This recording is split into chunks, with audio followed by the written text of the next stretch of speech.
9월 고용 데이터가 괜찮다면은 저는 어쩌면은 이번 FOMC에서도 테이퍼링 일정을 제시할 수 있다고 보고 있거든요. 그런데 한국은행의 금리를 인상하는 가장 중요한 이유는 금융 불균형 때문이라고 그럽니다. 대표적으로 우리 주가가 명목 GDP 성장률보다 한 1 내지 2%포인트 높아요.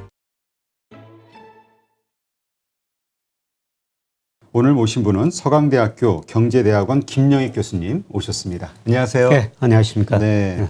일단 뭐 미국 얘기부터 먼저 해야 될 것 같은데요. 일단 상반기 미국 무역 수지 적자가 50% 증가했다 이런 뉴스가 나오고 또 대외 부채, 뭐 경상수지 적자 이런 것이 자꾸 늘어나고 있다 이런 얘기가 있잖아요. 예. 그런 가운데서 이제 미국 부채 한도 협상이 잘 안 되고 있고 하여튼 이런 일들로 인해서 미국의 신용 등급이 떨어지는 거 아니냐 이런 걱정을 하는 분들도 있는데 어떻게 보세요? 저는 가능성이 있다고 보고 있습니다. 예. 우선 과거를 보면은 2011년 8월 달에 S&P가 미국 신용 등급 떨어뜨리면서 그때 한 달 사이에 우리 주가가 거의 20%까지 하락한 적도 있었고요. 네. 예, 그런데 미국 경제의 문제점은 뭐냐면은 올해 경제는 많이 회복되는데 미국이 바이 아메리칸이라고 계속 내세우고 있는데요. 자기들이 생산한 거를 자기들이 소비하는 거 아니라 수입이 계속 많이 늘어나고 있습니다.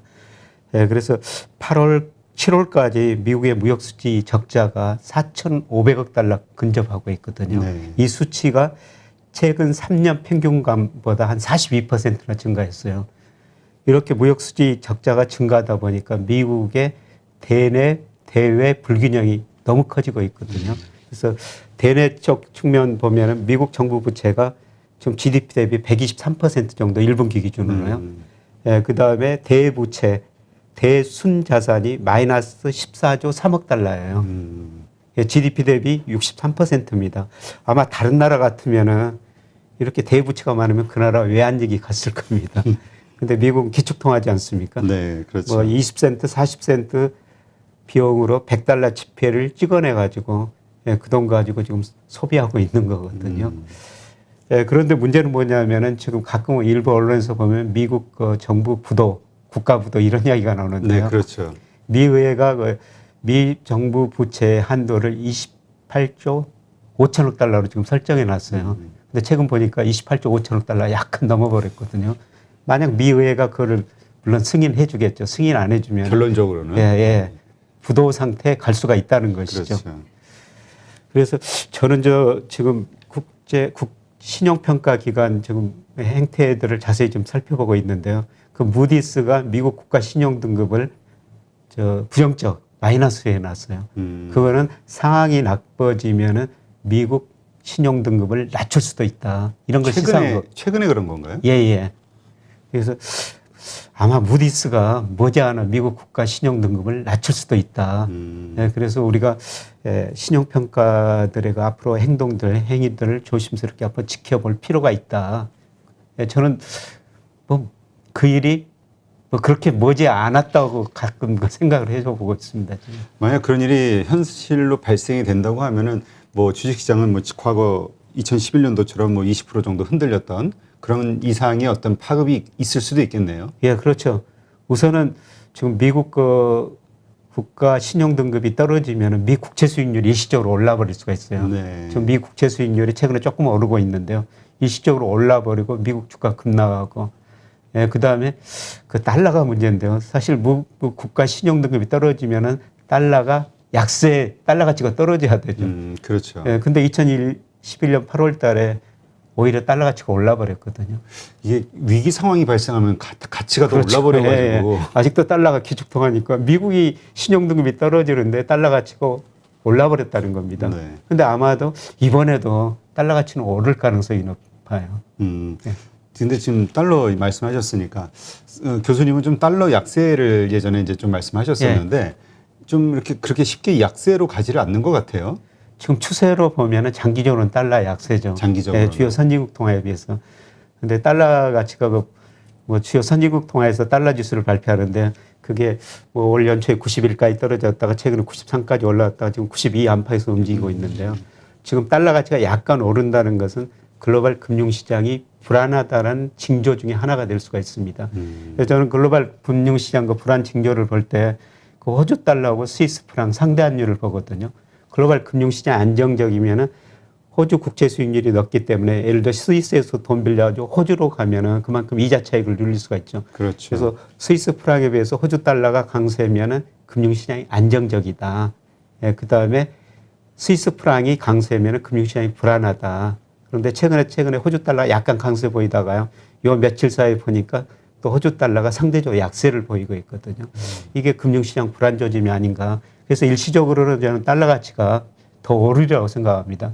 물론 아주 장기적으로 보면은 미국 경제 불균형이 너무 심화됐기 때문에 장기적으로 달러 가치 약세라고 보고 있고요. 그 IMF가 그 달러 가치라는 것은 결국 세계 경제에서 차지하는 미국 비중이거든요. 네. 예, 작년에 세계 GDP에서 미국 비중이 25%인데 2026년까지 IMF가 전망해놨는데 22%로 축소라는 거거든요. 미국 비중 축소라는 것은 장기적으로는 달러 가치 하락이라는 겁니다. 네. 그래서 장기적으로 달러 가치가 하락하는데 일시적으로 금융시장이 불안하면은 달러 가치가 오를 수도 있다는 겁니다.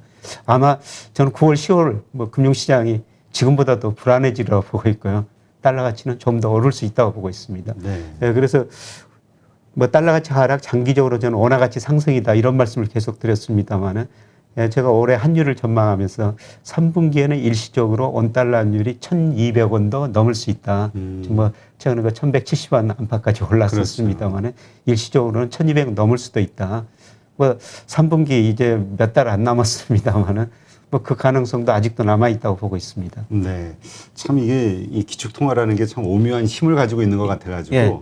위기가 생기면은 그래도 힘들고 이래도 힘들고 저래도 힘들고 예. 그러니까 미국이 그냥 별탈 없이 잘 되기만을 비는 수밖에 없는 예. 그런 상황이 되는데 최근에 며칠 전에 그 민간 그 8월 고용 그 예. 지표가 나왔잖아요. 예. 근데 거의 뭐 3분의 1 미투 예상치에 예. 그래 떨어진 것 같은데요. 예. 그래서 크게 그 시장이 흔들릴 만도 한데 잠깐 흔들리다가 다시 회복을 해버렸거든요. 예, 예. 좀 설명해 주시죠. 그러니까 전문가들이 8월 비농업 부문 고용에서 뭐 컨센서스 전망하는 집계 기간에 따라 다릅니다. 한 73만에서 75만 정도 증가할 것이다. 근데 실제로 23만 5천만 명밖에 안 증가했죠. 그래서 예상보다 훨씬 감소했는데요. 주로 그 서비스, 여행, 레저 뭐 이런 것에서 고용이 거의 증가하지 않았거든요. 그런데 저는 그 매달은 이 네. 고용 변동이 너무 심해요. 그래서 3개월 이동 평균을 한번 보자 그런 말씀을 드리고 싶은데요. 뭐 6월에서 8월까지 3개월 이동 평균을 보면은 75만 명 증가했습니다. 그러니까 3개월 이동 평균을 보면은 정상적이라는 것이죠. 그러니까 바이든 대통령도 그걸 강조했던 것 같아요. 그걸 강조했습니다. 그래서 이제 9월 데이터가 10월 또 첫 번째 금요일 나오는데요. 그게 어떻게 나오는지 좀 관찰을 해야 될 것 같습니다. 그런데 그 미국 경제가 소비 중심으로 성장하고 있는데요. 그런데 미국 소비 패턴을 보면 작년 5월 이후로 내구재 소비가 크게 증가했어요. 아, 그게 어떤 의미인가요? 그러니까 집에 있다 보니까 우리 가전 막 제품 살 가전제품 바꾸고 뭐 TV도 바꾸고 가구 뭐 바꾸고 PC도 바꾸고 저도 노트북 바꿨습니다. 가구도 바꾸고 이런 가전제품이 많이 내구재가 많이 증가했거든요. 근데 내구재 소비가 미국 전체 소비에서 한 12% 차지하고 있어요. 네. 그런데 올 5월부터는 내구재 소비 자체가 줄어들고 있습니다. 아, 그래요? 예. 그러니까 이미 사놨으니까 TV 한 번 사놓으면은 그렇죠. 상당히 오래 쓰지 않습니까? 그래서 이게 우리나라 지금 LG전자, 삼성전자에도 좀 시사하는 바가 있다고 생각하고 있거든요. 지금 LG전자, 삼성전자 뭐 사상 최고치 내고 있다는데 주가는 정체거든요. 그렇죠. 그러니까 내구재 소비가 줄어들 수가 있다는 거죠. 수출 비중이 높다 보니까. 네. 그리고 이제 올해 들어서는 뭐 코로나가 진정된다고 있다니까 준내구재라는 게 뭐야? 옷 신발 같은 거인데요. 이런 소비가 지금 꾸준히 늘고 있습니다. 네. 나가려니까 옷도 사야 되고 신발도 사야 되지 그렇죠. 않습니까? 그리고 이제 중요한 거는 준내구재 소비가 13%고 미국은 서비스 소비가 65%야 돼요. 우리는 55%인데요. 그런데 코로나가 진정된다고 그러니까 서비스 소비가 지금 증가를 하고 있었어요. 그런데 델타 변이 때문에 이것들이 주춤거리죠. 그러니까 거기서 고용 창출이 별로 안 일어나는 겁니다. 그래서 앞으로 그 코로나 진전 상황에 따라 다르겠습니다만은 지금 리드 코로나 뭐 이런 이야기가 많이 나오고 있지 않습니까? 그렇죠. 이제 전 세계가 코로나에 많이 적응해 가는 것 같습니다. 우리나라도 지금 뭐 백신 많이 맞고 10월 말부터는 그러니까 10월 말부터는 위드 코로나 얘기 나오던데요. 그 미국도 앞으로 그리 가리라고 보고 있거든요. 미국이 우리보다 더 앞서가리라고 보고 있습니다. 그래서 그런가요? 그 저 여행주들이 예. 호텔주 이런 것들이 많이 올랐던데요. 예, 지난 예. 밤 사이에. 뭐 그런 기대를 좀 반영한 것 같습니다. 그러면은 미국의 소비의 65%를 차지하고 있는 서비스 소비가 증가할 거라고 그러면 그러면 거기서 이제 어느 정도 고용을 창출할 거라는 거죠. 그런데 미국 고용이 지금 소비는 코로나 이기 직전 수준보다 또 높아졌어요. 근데 고용은 보니까 지금 코로나 직전보다 8월까지 보니까 약 530만 개 정도가 아직도 부족하거든요. 직업이.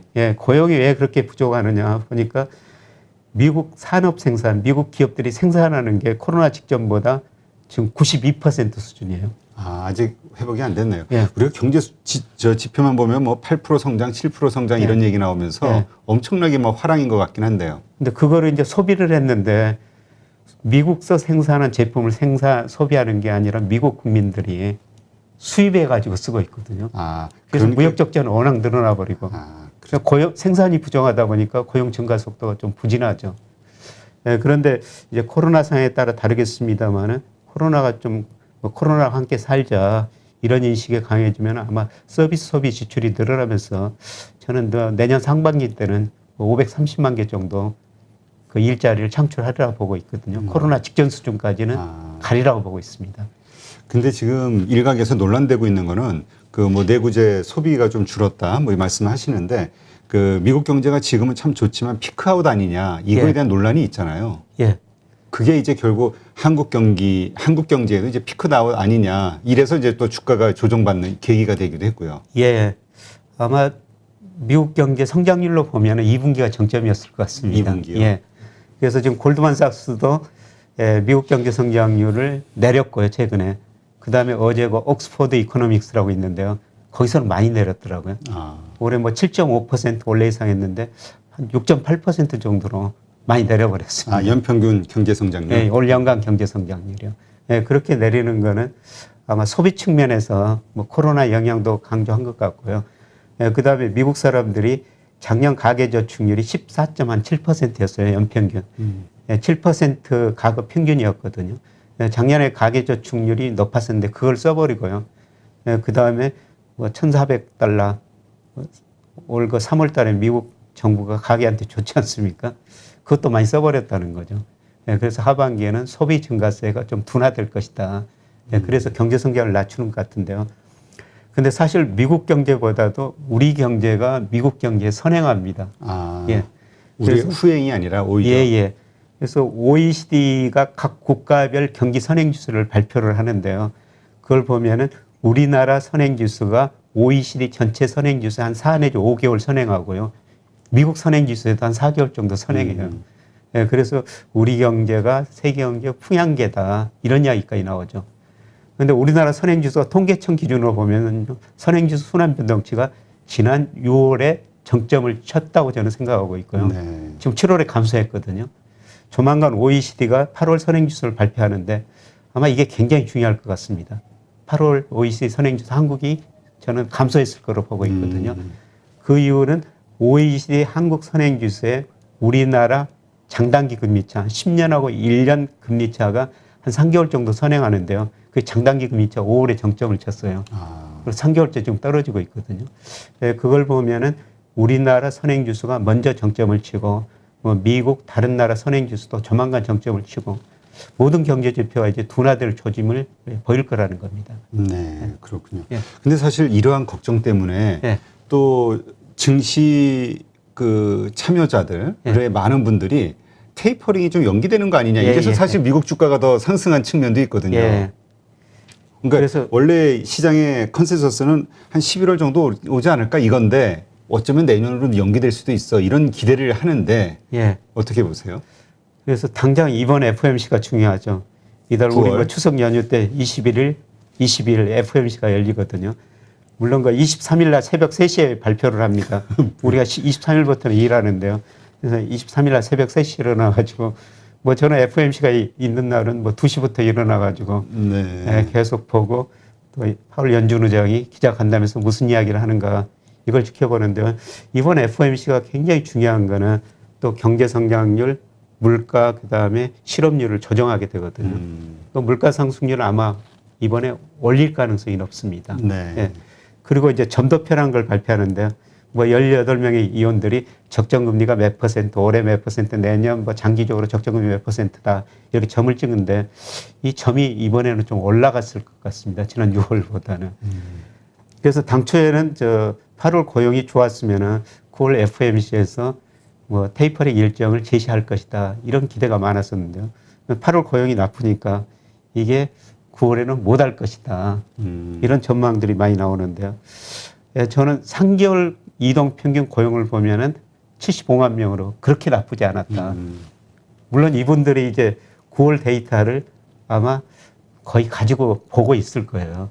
그래서 9월 데이터 현재까지. 예, 10월 데이터를 10월 초에 이제 발표가 됩니다만은 9월 고용 데이터가 괜찮다면은 저는 어쩌면은 이번 FOMC에서도 테이퍼링 일정을 제시할 수 있다고 보고 있거든요. 네. 이거는 제가 좀 빠른 생각입니다만은 저는 그 가능성도 완전히 배제할 수 없다 이렇게 보고 있습니다. 근데 그게 한다 해도 결국 이 시장이 기대하는 대로 한 11월 정도 실행하는 이 정도가 되겠죠. 예, 일정을 이제 몇 개월에 걸쳐 가지고 얼마씩 줄이느냐.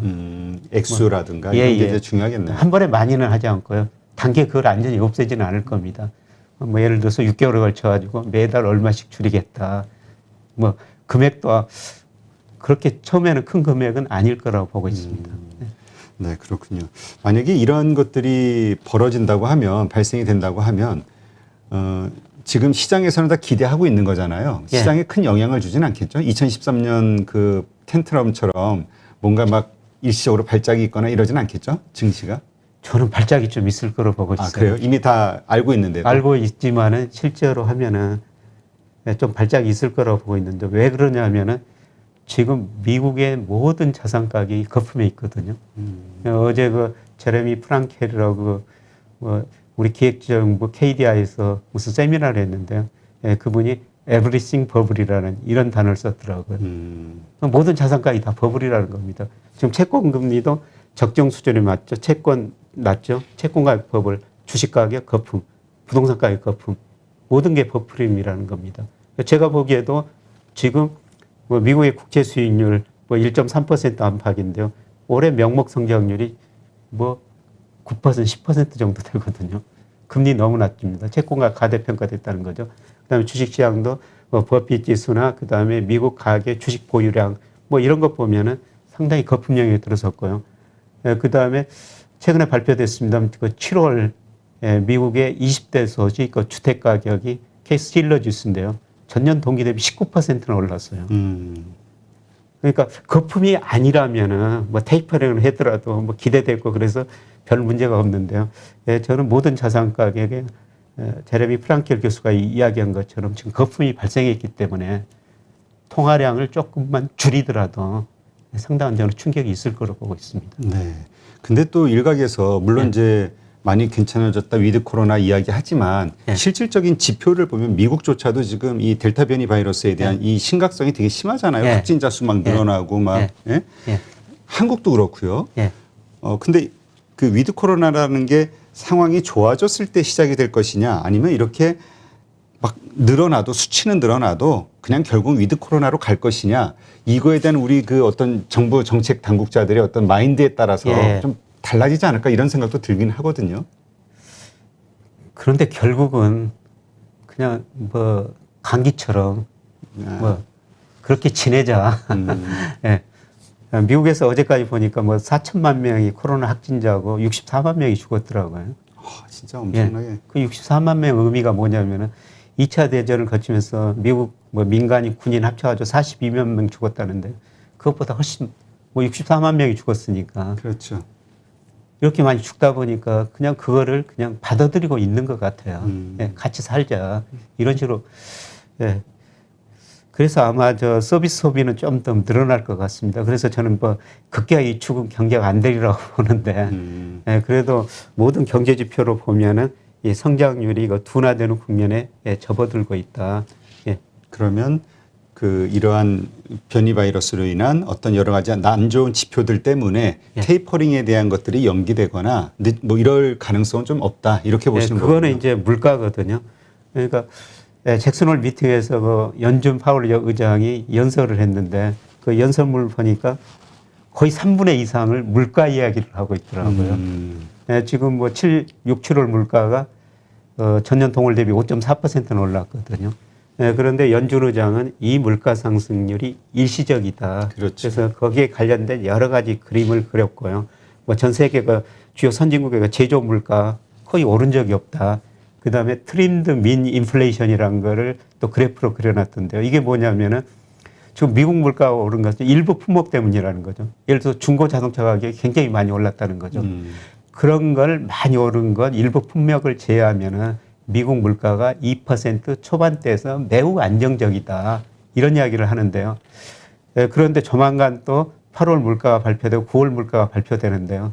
뭐 제가 가지고 있는 모델에 따르면은 파월 연준 의장이 저보다 훨씬 더 잘 많은 정보를 잘 예측하겠습니다만 제가 가지고 있는 모델은 앞으로도 물가가 5% 초반, 연말까지도 4% 후반이거든요.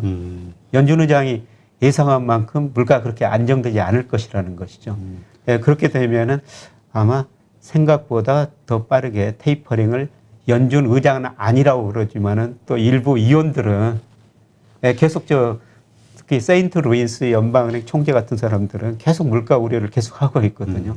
이런 사람들 목소리가 커지면은 저는 뭐 파월 연준 의장 뭐 생각과는 달리 조금 더 빨리 테이퍼링을 할 수 있다고 보고 있습니다. 네, 그로 인한 텐트럼 변동성이 커질 수 있다 일시적으로. 예. 이게 그 할 때 그 인상을 하거나 금리 인상하거나 아니면은 그 뭐 테이퍼링 이걸 정하거나 이렇게 할 때 투표를 하는 건가요? 연준 위원들이 과반수 넘으면 되는 건가요? 그렇죠. 아, 연준 의장 파월 의장도 한 표인 건가요? 예, 그렇습니다. 그 발표문 그 스테이트먼트라고 그러는데 그 발표문 보면 마지막 부분에 전원 찬성했다. 누구는 반대했다. 그래서 우리나라도 7명 지금 한 분이 그만두셔도 6명입니다만은 지난번에 한 분이 금리를 인상하다고 그랬어요. 네. 그리고 이제 8월 달에 금리를 인상한 거 아닙니까? 미국도 이렇게 가반수로 결정을 합니다. 그렇군요. 하여튼 네. 추석 연휴에 편안하게 쉬려고 그랬더니 또 그것도 네, 23일이요. 네. 23일 그 연준 그 FOMC 회의 결과를 한번 잘 봐야 되겠네요. 테이퍼링에 대한 스케줄이 어떻게 나올지, 그다음에 그 한도가 어떻게 줄어들지. 네, 알겠습니다. 지금 한국에서도 이제 한은행에서 이제 금리 인상을 했잖아요. 뭐 여러 가지 인플레이션 우려라든가 뭐 자산의 버블이라든가 뭐 이런저런 것들, 뭐 부동산 문제도 심각하곤 하죠. 지금 많이 올라서. 그래서 사실 일각에서는 좀 연장하지 않겠냐. 이 델타 변이 바이러스 뭐 이러저런 그 변수들 때문에. 그런데 그냥 했죠. 근데 뭐 연내 또 한 번 더 하겠다. 이런 얘기도 있고요. 그러니까 이게 과연 주식시장에 어떤 영향을 미칠 것이냐. 이렇게 걱정하는 분들도 있고, 에이, 미국이 하지 않는 한 한국은 별 영향 없어. 이렇게 또 안도하는 분들도 있거든요. 한은의 금리 인상, 이게 시장에 미치는 영향은 어떻습니까? 그럼 우선 왜 한은의 금리를 인상했느냐. 그거는 우리 경제가 OECD 국가 중에서 제일 빨리 회복됐어요. 코로나 직전 수준이래. 1분기에 GDP가 코로나 직전 수준 넘어버렸거든요. 미국은 2분기에 넘어섰는데 우리가 제일 빨리 회복되고 있고요. 그다음에 한국의 통화정책 목표가 물가 안정 2% 설정해 놨는데 지금 물가 상승률이 뭐 2%를 좀 넘어서고 있습니다. 그런데 한국의 금리를 인상하는 가장 중요한 이유는 금융 불균형 때문이라고 그럽니다. 금융 불균형. 네. 한국의 요새 금융 불균형이라는 단어를 많이 쓰고 있는데요. 이 금융 불균형이라는 게 뭐냐면은 부채, 특히 가계 부채가 너무 빠른 속도로 늘어나고 있다. 자산 가격이 내재 가치에 비해서 너무 많이 올랐다. 이런 내용이거든요. 이걸 놔두면은 금융 불균형이 더 심각하게 커져가지고 나중에 경착륙, 심각한 침체가 올 수가 있다는 거죠. 그래서 금리를 인상했는데요. 근데 제가 우리나라가 기준금리 적정 수준 2분기 추정해 보니까 2% 정도 나와요. 0.5에서 0.75를 올렸는데. 아직도 멀었네요. 지금도 굉장히 금리가 낮은 수준이라는 거죠. 그래서 충분히 올릴 여지는 더 있다. 그렇다고 이 금리를 올린다고 해서 뭐 주가가 부동산 가격이 떨어질 것인가. 그거는 당장은 아니라고 보고 있는데요. 제가 금리보다도 주가나 집값에 더 영향을 주는 게 경기예요. 경기. 경기가 훨씬 더 많은 영향을 주고 있거든요. 그런데 경기 선행지수가 앞서 말씀드렸습니다마는 순환 변동치가 지난 6월에 저는 고점을 쳤다고 보고 있어요. 네. 7월에가 통계청에서 하락하는 걸로 발표했는데 7개 지표 중에서 뭐 경제 심리 지수 그 재고 순환 지표 이런 것 5개 지표가 하락했거든요. 근데 저는 이 선행 지수가 이제 추세적으로 하락할 것이다 이렇게 보고 있고요. 그러면 시간을 두고서 다른 모든 경제 지표가 둔화되게 되거든요. 오히려 이 금리보다는 이런 것들이 경기가 더 주식시장, 부동산 시장에 더 영향을 미치리라고 보고 있습니다. 그렇군요. 그렇다면 우리가 이 금리 인상, 그러니까 우리 한국에서의 금리 인상 이것은 크게 염려를 안 해도 된다. 한 번 더 연내하더라도 이렇게 정리하면 될까요? 경기를 봐야 된다는 거죠. 경기. 저는 이게 한국에서 기준금리 인상했으면 시장금리는 별로 변동이 없었거든요. 물론 미리서 올랐죠. 그렇죠. 저는 시장금리 많이 안 오리라고 생각합니다. 왜냐하면 구조적으로 우리 잠재 성장이 떨어지거든요. 이 금리는 미래 경제 성장을 반영하는데요. 최근에 한국금융연구원이 우리나라 잠재 성장률을 추정했는데요. 올해부터 2% 이하로 떨어졌다는 겁니다. 네. 그리고 10년 후에는 1% 미만으로 떨어질 거라는 거죠. 경제 성장이 낮은데 금리가 오를 수가 없다는 거죠. 그리고 우리나라 전체적으로 저축이 투자보다 많아가지고 자금이 남아도는 경제거든요. 우리 기업들이 현재 3월 말 현재 한국은행 자금순환표 보면 818조 정도 현금성 자산 가지고 있어요. 기업들 돈 더 쓸 겁니다. 그 다음에 요새 이제 문제가 되는 것은 정부가 주택가격 안정시킨다고 가계대출 억제하고 있지 않습니까? 그렇죠. 은행이 돈이 들어오면 대출 아니면 유가증권 투자를 해야 되거든요. 이 대출을 억제하다 보면은 그 돈 가지고 유가증권 투자를 할 수밖에 없습니다. 은행이 위험하다고 주식은 안 사요. 채권만 계속 살 거거든요. 아, 그렇군요. 예. 그러면 채권 사면은 채권 가격 올라오고 금리는 떨어질 수밖에 없죠. 저는 우리 경제가 한국은행이 금리를 좀 인상해서 금리가 약간 오르고 있습니다만은 구조적으로 저금리 추세라고 그래요. 그래서 앞으로 재산가격을 전망할 때는 금리보다는 경기, 기업 수익 이런 걸 봐야 된다. 그렇게 지금 내다보고 있습니다. 아, 지금 말씀 들어보니까 지금 외국인들이 주식시장에서는 참 많이 매도를 하고 있잖아요. 예. 올해 들어서만 23조 이런 여러 얘기가 있던데요. 정확한 수치는 모르겠지만 기억이 좀 안 나는데. 근데 반대로 채권에 대해서는 상당히 투자 액수가 늘어나고 있다 이런 얘기가 있었잖아요. 채권은 지금 굉장히 많이 사고 있죠. 그렇죠. 예. 그러니까 이 의미를 어떻게 해석을 해야 되는 거죠? 외국인들의 그 행동은 말씀하신 대로 연결이 되는 건가요? 예. 우선 한국 경제가 신뢰를 갖는 거죠. 한국 국채를 문제는 상대하는 없다. 것은. 우리는 예. 주식시장이 자꾸 빠지니까 한국 경제 문제 있는 거 아니야? 뭔가? 이런 생각을 하는데. 우리나라 신용 등급이 일본, 중국보다도 더 높거든요. 한 단계 이하예요. 아, 그래요? 그러니까 우리나라 국가에 대한 신용 등급이 높고요. 그 다음에 우리 정부 부채가 내년에 50% 간다고 그러지만 GDP 대비 정부 부채가 그 선진국들 평균 보면 130%가 넘거든요. 우리 정부가 GDP 정부 부채 50% 낮으니까 한국 정부는 믿을 수가 있다는 것이죠. 그리고 미국 10년 국채 수익률 1.3%인데요. 우리 10년 국채 수익률은 2% 안팎입니다. 아, 우리 국채가 미국 국채보다 지금 독일은 마이너스 0.34% 정도 되고 있어요. 그러니까 OECD 국가 중에서도 우리 국채 수익률이 제일 높죠. 그리고 우리 투자를 할 수가 있는 거고요. 그 외에 환율에 대한 전망도 포함되어 있죠. 외국인들이 우리 국채를 사는 것은 환율에 대한 기대가 있을 겁니다. 우리 애완보유 4,600억 달러 넣었고요. 우리 그 대채권국이거든요. 대채무보다 채권이 그렇죠. 훨씬 더 많습니다. 그래서 장기적으로는 한국의 원화 가치도 상승할 수 있다. 이렇게 외국인들이 기대를 하고요. 물론 외국인이 보유하는 국채가 우리나라가 상장된 국채 중에서 한 9% 정도밖에 안 가지고 있어요. 근데 이게 계속 많이 늘어나고 있거든요. 작년에 7%였습니다. 근데 올해 9%로 늘어나고 있고요. 물론 주식은 한 30% 정도 가지고 있죠. 주식에 비해서 아직도 채권 비중, 외국인 비중이 낮은데요. 근데 채권 시장은 꾸준히 돈이 들어오고 있습니다. 그거는 한국 국가 신용 등급이 아직도 믿을만하고, 그 다음에 우리나라가 다른 선진국에 비해서 국채 수익률이 높고, 장기적으로는 원화 가치도 상승할 것이다. 그런 기대가 외국인들 우리 채권 매수에 반영돼 있는 것 같습니다. 네. 근데 진짜 그 말씀하시니까 우리가 금리 인상 한은에서 했을 때 외국인들이 이제 그러면 주식을 좀 사주지 않을까? 이런 생각을 했었잖아요. 근데 뭐 당일날은 좀 잠깐 산 것 같은 그랬는데 결국은 뭐 흐지부지 별 영향이 없는데 보통 우리가 금리 인상하면 외국인이 사주는 거 아닌가요? 금리를 인상하면은 돈이 눈이 있어가지고 수익률 높은 데로 이동하게 되거든요. 네네.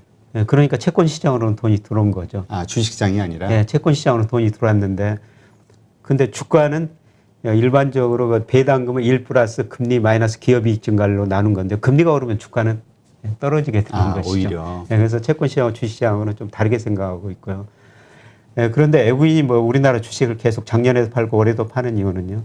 우선은 우리 주가가 작년에 코스피가 31%, MSCI 평균 14%보다 훨씬 더 많이 올랐거든요. 네. 우리 주식 비중이 올랐고 올해도 뭐 세계 평균 주가만큼 우리 주가가 상승하고 있거든요. 아마 비중 조정을 차원이라고 볼 수가 있고요. 근데 보다 근본적인 이유는 한국의 금융시장을 또 탄광 속의 카나리아다. 우리가 저 강부들이 옛날 그 탄광 들어갈 때 카나리아를 데리고 들어갔다는 겁니다. 네. 이 새가 그 이산화탄소를 많이 맡았다는 것이죠. 그런데 한국 경기 순환을 보니까 세계 경제 순환에 먼저 앞서가고 그리고 금융시장도 거기에 앞서 반응할 거라는 겁니다. 그래서 한국 주가가 떨어진다는 거는 뭐 세계 주가도 뭐 시차를 두고 별로 좋지 않다. 그래서 그런 차원에서 저 주식 비중을 줄이지 않느냐 이런 생각이 듭니다. 네, 그렇군요. 우리가 아무래도 중간재 수출이 많다 보니까 그런 거겠죠? 예, 그렇죠. 뭐 우리 GDP는 수출이 차지하는 비중이 42%나 되고요. 그다음에 우리 수출이 세계에서 제일 빨리 발표되고 있어요. 매월 1일 날 지난달 수출을 발표하고 그 수출을 보면 품목별로 국가별로 어디가 수출 다 되는지 이 통계 제일 빨리 볼 수가 있거든요. 그걸 보고 어떤 품목이 어떤 업종이 좋고 어떤 국가가 좋은지 우리 수출로 판단할 수가 있다는 겁니다. 네. 지금 어쨌든 이런 금리 인상 앞으로 이제 계속 되지 않겠냐. 이거는 이제 뭐 한국만이 아니라 미국도 이제 그렇게 될 것이다라는 이제 전제하에 지금 이제 많은 서학개미들이 이제 미국 주식을 사고 있고요. 뭐 이렇게 그 재테크를 위해서 노력을 하고 있는데 이런 금리 인상이 될 때 투자해야 되는 자산 이게 미국 주식이 맞는 건가요? 저는 좀 미국 주식은 조금 좀 위험해 보입니다. 예, 지금 어떤 면에서요? 예, 미국 주가가 제가 생각하기에는 아무래도 거품 영역에 들어섰거든요. 그러니까 그 법비 지수로 미국의 총 주식시장 시가총액을 GDP로 나눈 거 보면은 1분기 318%거든요.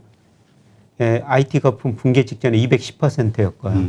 예, 그다음에 2000 이후 평균이 한 190%좀 밑이에요. 그러니까 역사상 가장 큰 거품이 발생했고요.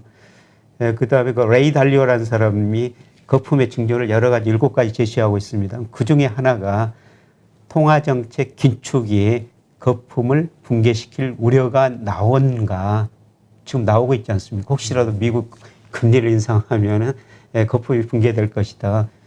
그런 징조라는 거거든요. 그리고 미국 가계 금융자산 중에서 주식 비중이 52%나 되고 있어요.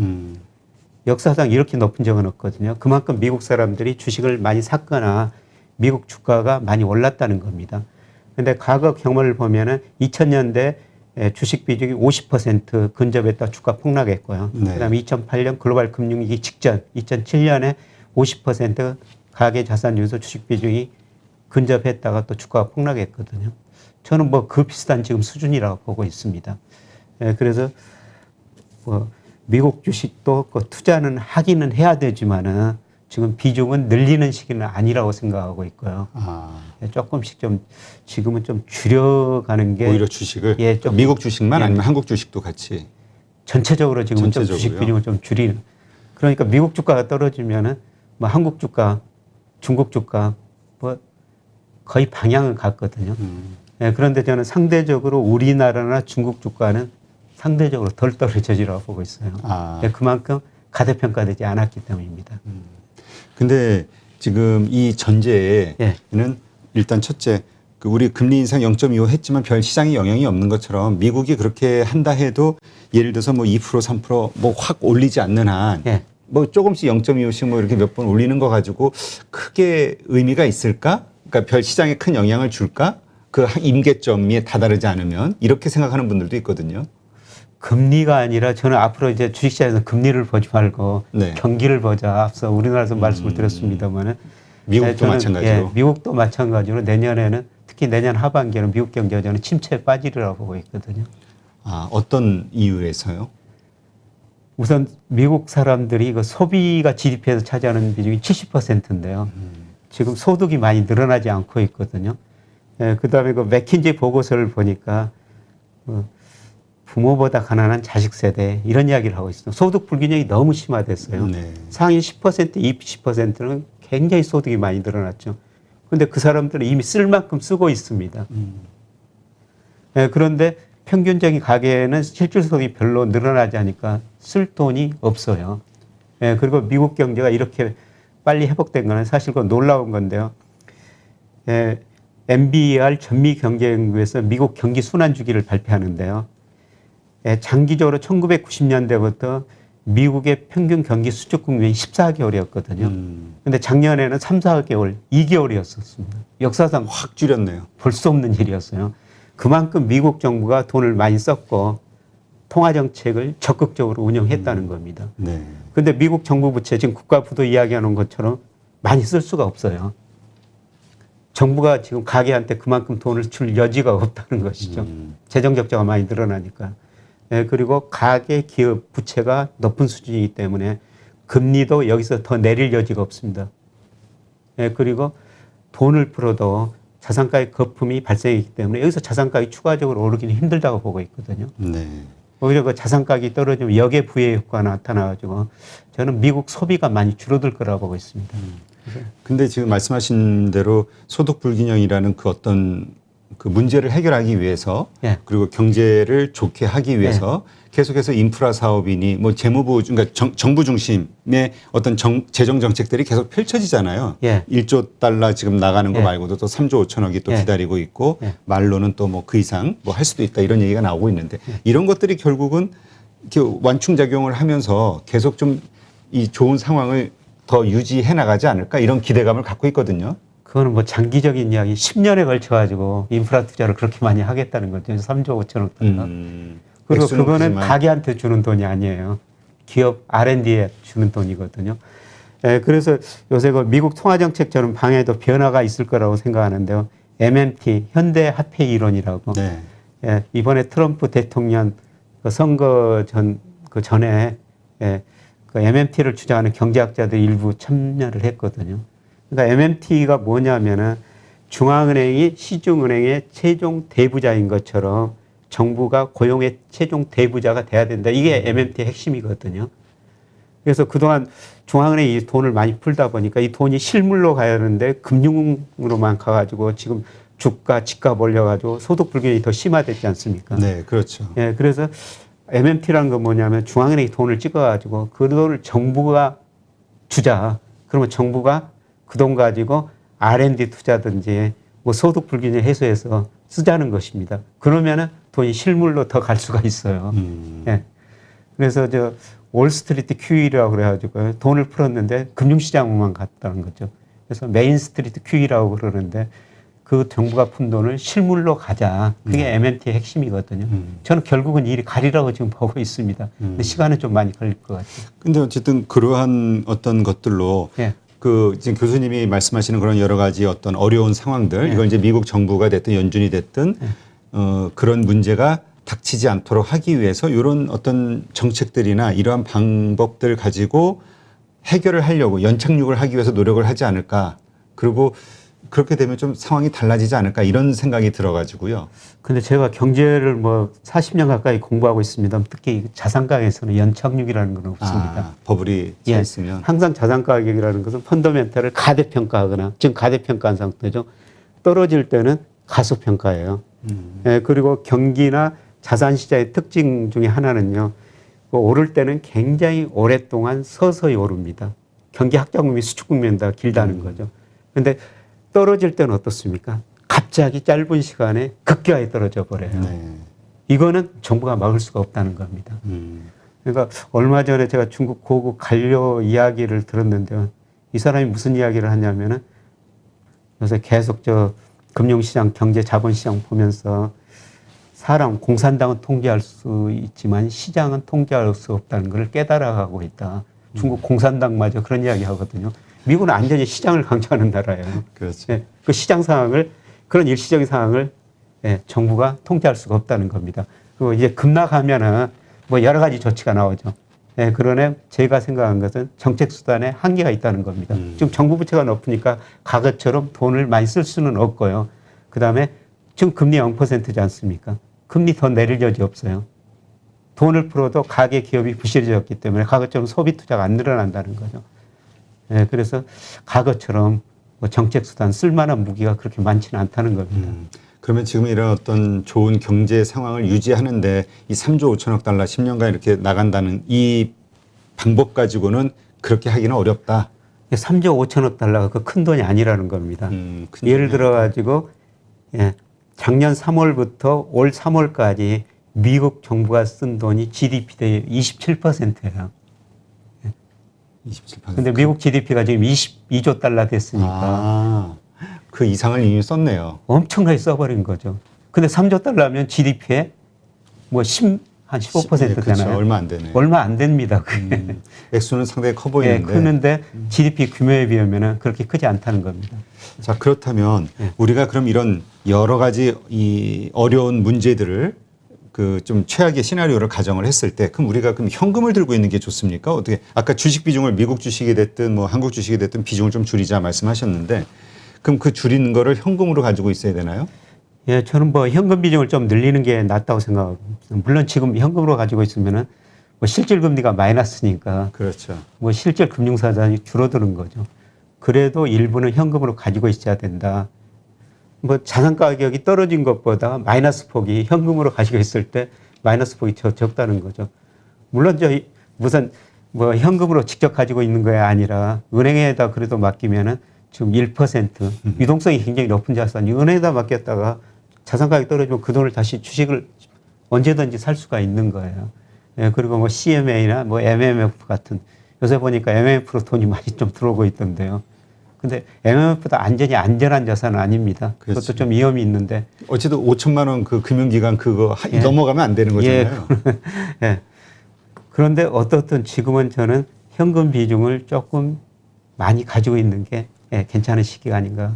근데 이런 분들도 있어요. 예. 지금 이렇게 이제 어려운 상황이 되는 거를 예. 이제 전제로 이야기를 하는 거니까. 예. 그렇다면 역시 아까 기축통화 달러는 위기 때 또 오르니까 예. 달러로 보유하고 있는 게 낫지 않냐. 달러로 일부 보유하는 게 낫죠. 사실 저도 장기적으로 달러 가치가 떨어진다고 예상했지만은 저도 제 금융자산에 지금 달러 일부를 편입해 놨어요. 일시적으로는 일시적으로 금융시장이 오를 수 불안하면은 달러 가치가 오를 수가 있다는 거죠. 네. 그러니까 제가 달러를 사놓은 것은 이런 단기 금융시장 대응에 좀 리스크를 관리하자는 거죠. 근데 이런 시기에는 사실 어떤 특별한 자산에 집중적으로 투자하는 것보다는 좀 여러 자산에 좀 나눠 투자하는 게 좋습니다. 그게 리스크 관리하는 방법이죠. 네. 그렇다면 주식 보유 비중을 이런 거 대비해서 만약에 이걸 믿는 분이라면 그 대응으로 주식 보유 비중을 한 어느 정도 하는 게 좋을까요? 자산에. 그거는 뭐 개인에 따라고 따라 뭐 다르겠죠. 연령에 따라 다른데요. 뭐 저 같은 경우는 지금 현금 비중을 한 60% 정도 가지고 있습니다. 주식 비중을 한 40%. 예. 알겠습니다. 하여튼 그 이러한 우리 교수님의 생각에 뭐 동의하시는 분들이라면은 네, 한번 잘 참고하시면 예, 그 위기에 적절하게 대응을 하실 수 있지 않을까 이런 생각이 드네요. 그러면 이번에는 우리 한국 주식시장에 대한 말씀을 좀 나누겠습니다. 일단 최근에 이제 급격하게 흔들렸던 게 반도체에 대한 그 뭐 CLSA하고 모건 스탠리의 예. 그 거의 매도 예. 보고서 리포트 이것 때문에 이제 반도체가 흔들리고 그러면서 삼성전자 하이닉스가 급락을 하고 그 다음에는 또 뭐 테이퍼링에 대한 이슈인지 뭔지 하여튼 또 다른 주까지 이제 영향을 미쳤었단 말이죠. 지금은 다시 이제 좀 예. 안정세로 회복을 한 것 같기는 한데요. 반도체 이게 정말 우리가 불안해할 만한 그런 요소를 가지고 있는 건가요? 단기적으로는 좀 불안할 요소가 있었기 때문에 주가가 떨어진 거죠. 주가라는 건 굉장히 저는 똑똑하다고 생각하고 있거든요. 예, 그래서 뭐 1월 중순에 삼성전자 주가 예를 들어서 9만 5천 원까지 가고 뭐 10만 전자 이야기가 많이 나왔는데요. 그게 지금 7만 5천 원 안팎으로 떨어졌지 않습니까? 그럴 만한 이유가 있었다는 겁니다. 근데 아직도 제가 방금 전에 여기 들어오기 전에도 그 삼성전자 애널리스트들 보고서를 보니까요. 굉장히 낙관적이더라고요. 아, 그래요? 올해 뭐 영업이익이 컨센서스 51조, 내년에 62조. 뭐 일부 애널리스트는 뭐 내후년에는 뭐 90조까지 전망해 놨습니다. 그렇게 전망하는데 왜 주가가 떨어지느냐는 것이죠. 예.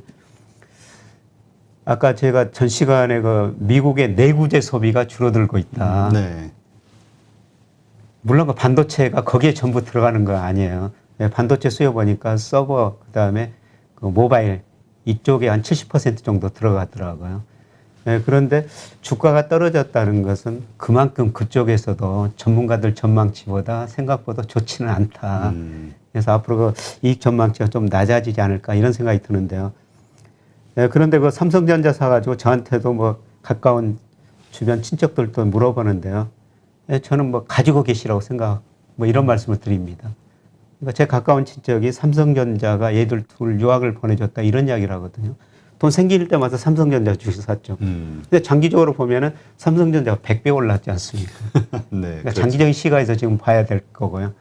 예, 그런데 단기적으로는 조금 더 저는 떨어질 여지가 있다고 지금 보고 있습니다. 예, 삼성전자가 대표적인 반도체 경기도 경기거든요. 그렇죠. 근데 제가 앞 시간에 우리나라 경기 선행지수가 6월에 정점을 치고 앞으로 떨어질 것이다. 앞으로 경기 둔화될 것이다. 우리 경기가 다른 나라에 선행하니까 다른 나라도 경기가 둔화될 것이다. 경기가 둔화되면 반도체 수요도 줄어들 수밖에 없죠. 그렇죠. 그래서 이런 경기 국면이 한 번 더 남아있기 때문에 아직은 뭐 저점은 아니다. 조금 더 떨어질 여지가 있다. 근데 그럴 때마다 그냥 매월 장기적으로 보고 삼성전자 주식 사야 된다. 저는 그렇게 보고 있습니다. 근데 지금 말씀하신 것처럼 뭐 경기 둔화, 경제 둔화에 대한 우려로 일시적으로 이렇게 할 수 있다, 하락할 수 있다 말씀을 하셨는데요. 그러니까 그 말은 일시적인 어떤 급락이라든가 이런 건 있을지 몰라도 장기적으로는 다시 회복하고 장기적 성장을 할 것이다 이렇게 보시는 건가요? 네, 그렇죠. 주가라는 건 장기적으로 오르거든요. 네. 네. 대표적으로 우리 주가가 명목 GDP 성장률보다 한 1 내지 2%포인트 높아요. 우리나라 이제 명목 GDP 성장률이 과거보다 많이 낮아졌지만은 계속 우리 경제는 성장하거든요. 그렇죠. 명목 GDP는 계속 늘어납니다. 예, 그만큼 주가는 오른다는 거죠. 그래서 장기적으로는 주가는 오를 수밖에 없다. 예, 그런데 저는 기대 수익률을 좀 낮추자 이런 말씀을 드리는데요.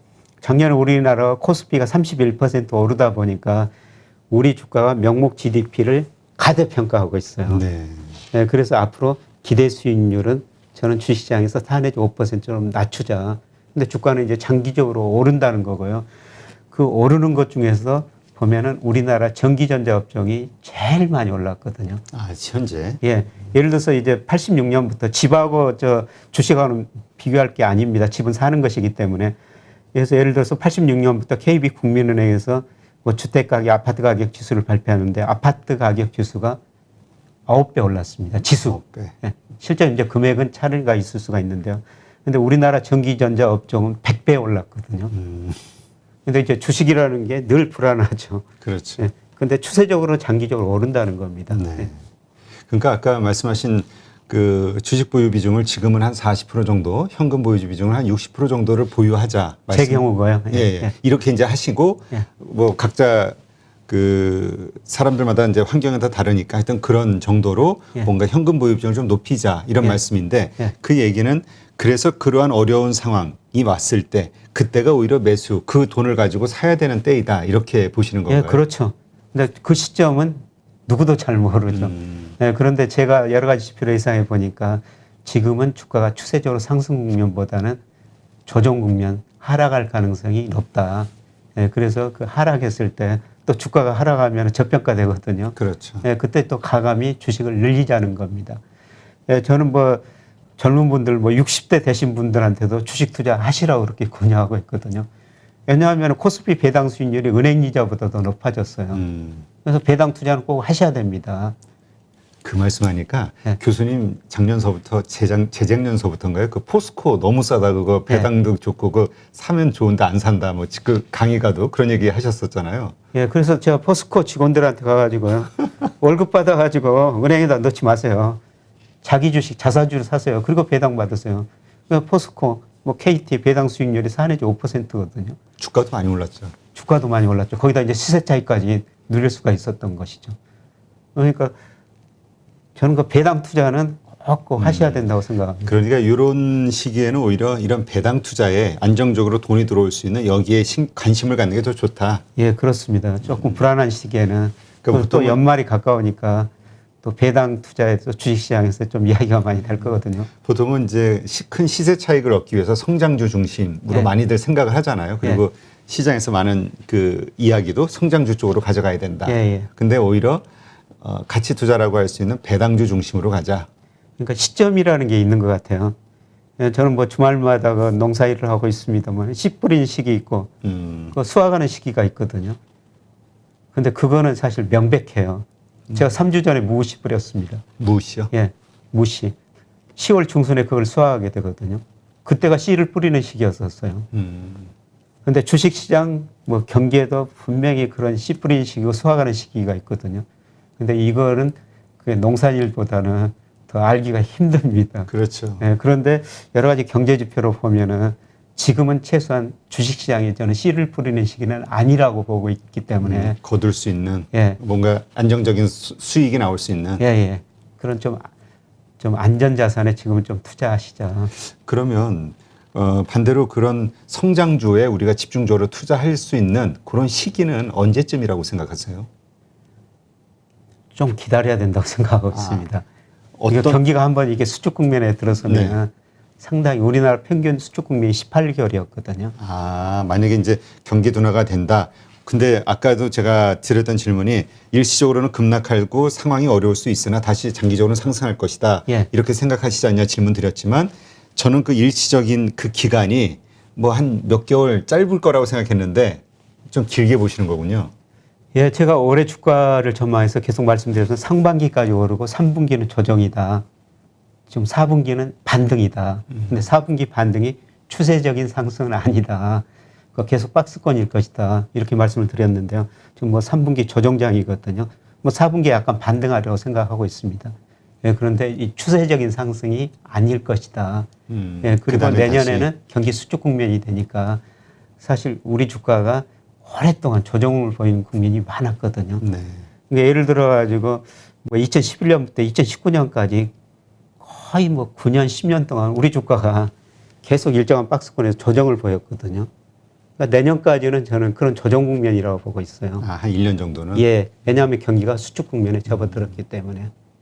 그렇다면은 우리가 성장주에 관심을 갖고 집중적으로 투자할 수 있는 시기는 그 수축 국면을 벗어나는 후년쯤이나 예, 그렇습니다. 그때가 이제 뭐 저는 뭐 시기로 보면은 계속 뭐 지켜봐야 되겠습니다만은 내년 하반기쯤이 아닐까. 내년 하반기쯤이 예, 성장주에 우리가 씨를 뿌려야 될 때. 예, 예, 예. 네.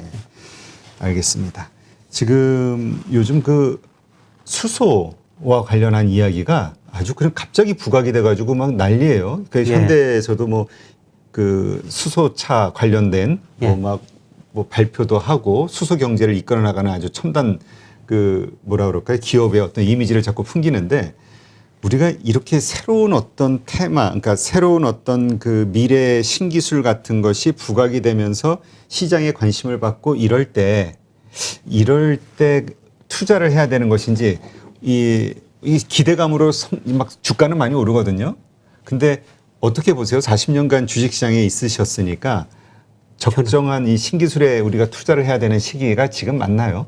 저는 투자해야 되는 시기라고 보고 있습니다. 아. 지금 현대차 그룹에서 어제도 뭐 수소 뭐 2040인가 발표했지 네네. 않습니까? 근데 전기차, 수소차, 그러니까 앞으로 저 경제 성장이 어려워지면 정부가 부채가 많지만 정부가 돈을 쓸 수밖에 없어요. 정부도 돈을 쓰지만 어디다 써야 되느냐. 이런 그린 에너지에다가 쓸 수밖에 없거든요. 그렇죠. 네, 그리고 뭐 2050, 뭐 탄소 제로 시대 이렇게 해치니까 정부도 거기다 돈을 쓸 수밖에 없고요. 기업도 저 요새 ESG, 위, 환경 너무 강조하지 않습니까? 그렇죠. 여기다 쓸 수밖에 없죠. 그래서 앞으로 전기차, 수소차는 이게 아주 추세적으로 성장이라고 보고 있거든요.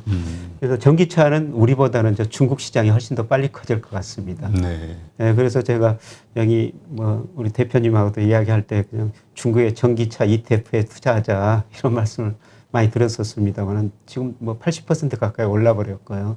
작년 말에 비해서. 근데 많이 올라서 조정을 보이겠습니다만은 뭐 저는 추세라고 생각하고 있습니다. 예, 그리고 우리가 수소에는 굉장히 좀 앞서가는 것 같아요. 우리나라 현대그룹, 뭐 포스코그룹, 뭐 전부 여기다 집중적으로 좀 투자하겠다는 거 아닙니까? 예, 포스코 그룹에서도 그동안 철강에서 그룹 전체의 이익을 대부분 냈어요. 근데 제가 포스코 그룹 강의 가서 뭐 조금 이야기를 들어보니까 앞으로 이 에너지 쪽에서 이익을 절반 이상을 내야 되겠다. 예, 장기적으로 목표를 그렇게 세우고 있더라고요. 지금 철강에서 대부분 이익을 내고 그렇죠. 있는데 그쪽을 많이 투자할 수밖에 없습니다. 예, 그래서 수소는 저는 성장 산업이다 이렇게 보고 있는데요. 그게 우리나라가 다른 나라에 비해서 앞서가고 있다. 특히 현대그룹 같은 데가. 근데 그 수소 하려면 전기 에너지가 좀 많이 필요하더라고요. 그러니까 이게 수소차라서 수소가 아니라 수소전기차더라고요. 전기 수소차? 그러니까 우주 물질 중에서 75%가 수소라는 겁니다. 네. 근데 수소를 추출해내야 되거든요. 그렇죠. 예, 거기에 많은 비용이 들어가더라고요. 예, 그래서 저도 이 분야는 전문가 아니니까 지금 계속 공부하고 배우고 있습니다만 예, 수소가 그레이 수소, 블루 수소, 예, 그다음에 그린 수소 이런 거로 나눠집니다. 이 그레이 수소라는 것은 뭐냐면 수소를 추출하는데 지금 하는 그 화석 연료로 그걸 추출한다는 거죠. 네. 그러면은 이산화탄소가 굉장히 많이 발생한다는 거죠. 예, 그다음에 뭐 블루 수소는 거기서 이산화탄소를 제거하는데 비용이 많이 드는데요. 근데 결국 그 블루 수소로 가야 되는데 이게 그 추출하는데 너무나 많은 비용이 들고 예, 블루 수소 그린 그 수소라는 것은 그 태양광 풍력 같은 걸 이용해 가지고 지금은 비용이 많이 든다는 그렇죠. 겁니다. 예, 그런데 최근에 보니까 그 중동 국가들이 이 그린 수소에다 엄청나게 투자를 하고 있더라고요. 거기 뭐 사막도 많고 날씨 더운데 태양열. 그동안 기름을 파내가지고 파는 나라들 아닙니까? 그렇죠. 근데 이런 나라들은 왜 그린 수소로 가느냐? 앞으로 추세가 그리 간다는 것이죠. 예, 그런데 이런 나라들 장점은요. 제레미 리프킨이라는 사람이 태양은 어디서나 언제도 있고 바람도 언제 어디서나 있다는 것이죠. 그 중동 국가들 태양열이 굉장히 좋다는 그렇죠. 것이죠. 예, 그리고 이렇게 바닷가에 있는 나라들이 많아가지고 풍력도 이용할 수가 있다는 것이죠. 예, 그래서 그 태양광 비용을 보니까 세계 평균보다 그 중동 국가들 비용이 한 20%밖에 안 되더라고요. 태양열이 많으니까. 그렇죠. 효율성이 아마 되게 좋을 것 같아요. 예, 그래서 아마 중동에서 수소 경제가 굉장히 빨리 발전되고요. 아마 그런 수소를 우리가 받아들여가지고 뭐 전기 자동차나 뭐 여러 가지가 활용할 수 있는 이런 방향이 있고요. 저는 뭐 수소 경제는 이제 시작이라고 보고 있기 때문에 추세라고 보고 있습니다. 네. 참 많은 미래학자들이 얘기했던 그 이제까지의 그 탄소, 예. 그러니까 그 화석 연료, 예. 화석 연료 기반의 산업들은 다 좌초될 거예요. 좌초 자산이 될 것이다. 막 이런 얘기가 있었는데 참 이제 이 기업은 살아있는 생물 같아서 그걸 극복하기 위해서 예. 화학회사들이 전지를 만들면서 살아남고 그렇죠. 네, 이런 거 보면은 그 중동 국가들도 우리는 석유 끝나면 망할 것 같은데 이런데 또 뭔가 또 방법이 있는 것 같아요. 예, 기업들이 계속 적용해 나가고 있죠. 네. 그래서 기업들이 잘된 기업들 보니까요. 어려운 시기에 자기가 잘하는 건 더 많이 투자를 합니다. 예, 그리고 이런 추세를 봐가지고 성장 산업에 계속 양성 경영을 하거든요. 그러니까 우리나라 계속 투자를 해야 되니까. 예, 그 현대차, 뭐 LG그룹, 뭐 SK그룹 이런 게 보니까 뭐 M&A를 많이 하고 있다고 이렇게 그렇죠. 이야기하고 있는데요. 그 M&A 대상 기업들 보면은 양성 경영, 이 추세에 맞는 기업들 그런 것들을 M&A 하고 있는 거죠. 그렇다면 교수님은 어떤 분들은 우리가 이제 그 2차 전지 배터리의 어떤 그 과거 그 발전 속도나 이 과정 히스토리를 봤을 때 거의 10년 이상 걸리지 않았냐. 네. 그러니까 그 과정에서 주가도 그렇고 뭐 되게 지지부진하고 뭐 해가지고 최근 뭐 한 1, 2년 요 사이에 확 부각이 된 것처럼 네. 지금은 관심을 갖고 지켜보다가 이렇게 같은 패턴으로 좀 끄트머리 가가지고 하면 되지 않냐 이렇게 생각하는 분들도 있거든요. 뭐 주가는 그럴 수가 있죠. 지금 초기 단계니까 막 여러 기업들이 지금 등장해가지고 그 기업들이 진짜 성공할 줄은 모르거든요. 그렇죠. 뭐가 될지 모르니까. 예, 그러면 성장 단계에 들어가면은 뭐 구체적인 기업들이 나오고 그게 굉장히 빠른 산업 속도가 빠르거든요. 이때 뭐 자산가이 급등할 수가 있죠. 그리고 성숙 단계 가면은 이제 주식시장은 오를 만큼 올라가 버리고. 네. 그래서 지금은 뭐 초기 단계니까 앞으로 성장 단계가 남아 있는데 저는 지금 멀리 내다보고 좀 주식 투자는 장기적으로 해야 지금서부터? 되거든요. 근데 제가 뭐 증권회사 들어가지고 기업분 뭐 애널리스트 하면서 이렇게 분석하고 주식 투자 한 30년 가까이 하고 있습니다. 한 가지 결론은 그냥 미래 추세를 보고 좋은 주식 오래 가지고 있는 게 돈이 됐더라. 그러니까 이런 전기차, 뭐 수소는 저는 추세라고 보고 있거든요. 예, 거기서 뭐 좋은 기업을 골라야 되겠죠. 그렇죠. 이런 거 오래 가지고 있으면은 저는 큰 부를 창출할 수 있다고 보고 있습니다. 네. 그러면 요 좀 더 좀 의문일 수도 있는데 요즘 뭐 중소형주가 좋으냐 대형주가 좋으냐 수익률에 앞으로 하반기 이런 논란이 좀 있습니다. 왜냐하면 대형주가 워낙 재미가 없고 조정을 받고 이제 중소형주를 했으니까 중소형주가 상승을 했으니까. 근데 이렇게 우리가 미래를 보고 투자를 할 때 여기 분명히 리스크가 있는 거잖아요. 네. 이럴 때 예를 들어서 뭐 지금 현대차가 이렇게 끌고 간다. 그럼 현대 뭐 이런 어떤 대기업 중심으로 투자를 하는 게 맞나요? 아니면 그 밑에 그 소재라든가 부품 장비를 납품하는 어떤 그런 중소기업, 중소형주에 투자를 하는 것도 괜찮은 건가요? 이게 잘 헷갈리더라고요. 저는 저 기술을 주도하고 있는 뭐 대기업에 더 투자하는 게 이럴 때는 더 낫지 않느냐 그렇게 생각합니다. 좀 멀리 내다보고요.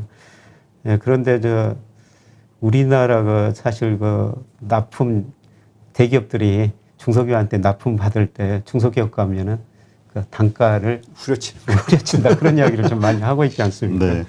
그러니까 대기업 입장에서 보면은 아주 특별한 기술을 가진 중소기업은 계속 같이 커나가야 되죠.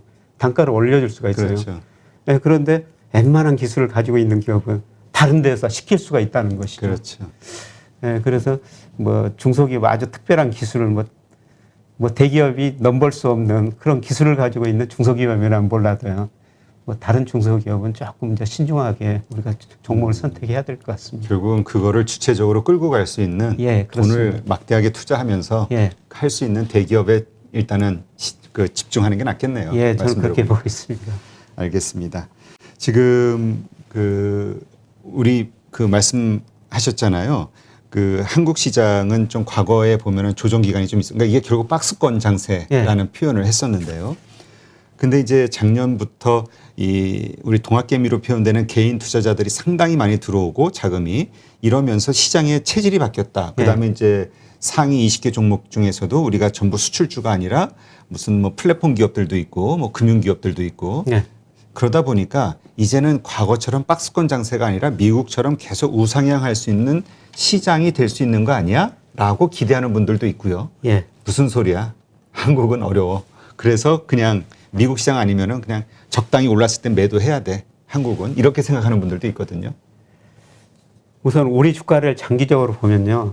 80년대 후반에 3조 원으로 주가 한번 급등했었거든요. 네. 예, 그리고 외환위기까지 거치면서 주가 500, 1000에서 계속 박스권 보이다가 외환위기 끝내고 구조조 안정성장 국면에서 또 2000을 돌파했습니다. 2000 돌파하고 한 10년간 쉬다가 지금 3000 돌파한 거거든요. 네. 예, 그런데 상당히 오랫동안 쉬었었습니다. 예, 그리고 이 동학개미운동 말씀하신 것처럼 참 현명한 동학개미들이죠. 예, 저희 학생들도 보면 동아리 만들어가지고 정말 그 기업 분석하고요. 저한테 와서 기업 분석해가지고 이것 좀 평가 좀 해달라 이렇게 보고 있는데 정말 공부를 많이 하거든요. 많은 사람들이 공부 많이 하고 투자하고 있다고 생각하는데요. 근데 대부분 동학개미들이 전부는 아니라고 생각하고 있습니다. 네. 예, 제가 좀 걱정되는 거는요. 2007년, 2008년에 무슨 일이 있었냐면 은행들이 수익원 다변화시켜야 된다고 주식형 펀드 캠페인을 해가지고 144조 원 엄청난 돈을 모았거든요. 그러다 보니까 자산운용사들이 주식 사가지고 우리 주가가 굉장히 많이 올랐었어요. 주가가 그때 가대평가됐었죠. 근데 2008년 글로벌 금융위기가 오면서 주가가 폭락하니까 주식형 펀드로 돈이 안 들어왔거든요. 그런데 지금은 그 개인들 투자가 들어가지고 이렇게 주가가 많이 올랐습니다만은 근데 개인들 좀 기대 수익률이 좀 많이 낮아져야 된다고 생각합니다. 작년처럼 뭐 코스피 30% 오른 경우는 몇십 년 만에 한 번 있는 경우거든요.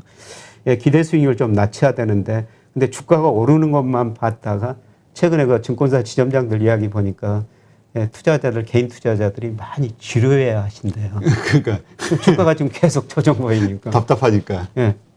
그런데 여기서 한 단계 주가가 떨어져 버리면요. 또 주식시장이 실망하리라고 보고 있습니다. 예, 그랬을 때 정말 남아서 떨어졌을 때 더 사셔야 되는데 여기서 포기하고 나가버릴까 좀 그런 걱정이 듭니다. 저는.